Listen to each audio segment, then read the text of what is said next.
कारोबार जगत में बात कर लेते एक विशेष रिपोर्ट की। नीति आयोग ने रासायनिक उद्योग पर एक रिपोर्ट जारी की है, जिसके अनुसार भारत का लक्ष्य 2040 तक $1 ट्रिलियन अमेरिकी डॉलर का रासायनिक उत्पादन करना है।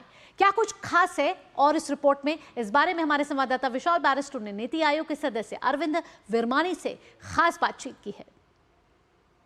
नीति आयोग ने केमिकल इंडस्ट्री पर अपनी रिपोर्ट जारी की है और मेरे साथ है नीति आयोग के मेंबर मिस्टर वीरमानी। आइए मुझसे बात करते हैं और जानते हैं कि इस रिपोर्ट में ऐसा क्या खास है जो भारत के शेयर को ग्लोबल लेवल पर बढ़ा सकता है।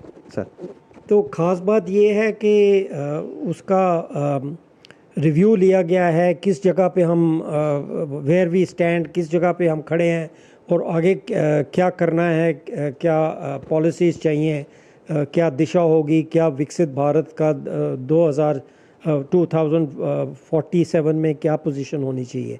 तो इसका फ़ायदा ये होता है कि सारे जो स्टेक होल्डर्स हैं केमिकल इंडस्ट्रीज़ में, उनको कुछ आइडिया हो जाता है कि कहाँ जा रहे हैं और फिर वो अपनी प्लानिंग, एक्शंस, इन्वेस्टमेंट्स, एम्प्लॉयमेंट जो आपने मेंशन किया, वो सब प्लान कर सकते हैं।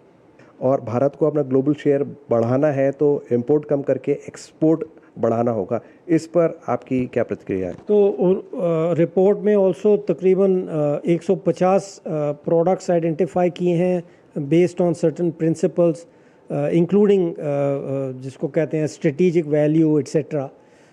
तो उसमें से उन्होंने रिपोर्ट के ऑथर्स ने तकरीबन, अगर एग्जैक्ट नंबर याद नहीं है, 40 शायद प्रोडक्ट उसमें से सिलेक्ट किए हैं जिसमें एम्फोसिस होना चाहिए, क्योंकि केमिकल्स की ये होती है कि बहुत ही डाइवर्स इंडस्ट्रीज़ है। जनरली हम किसी इंडस्ट्री में देखते हैं तो 10-20 ज़्यादा से ज़्यादा 50 प्रोडक्ट होते हैं, इसमें हंड्रेड्स ऑफ प्रोडक्ट्स हैं। तो अगर फोकस करना है, उसमें पॉलिसी एम्फोसिस देना है या कोई सब्सिडी टाइप ऑफ स्कीम देनी हो एट्सेट्रा, तो बेसिकली इन्होंने द रिपोर्ट ने कुछ प्रोडक्ट्स आइडेंटिफाई किए हैं, कुछ क्लस्टर्स आइडेंटिफाई किए हैं जिसमें एम्फोसिस होना चाहिए, क्योंकि बिल्कुल ऐसे सब जगह करने, सब प्रोडक्ट से इतनी फ़ायदा नहीं होता, क्योंकि स्केल करना पड़ता है।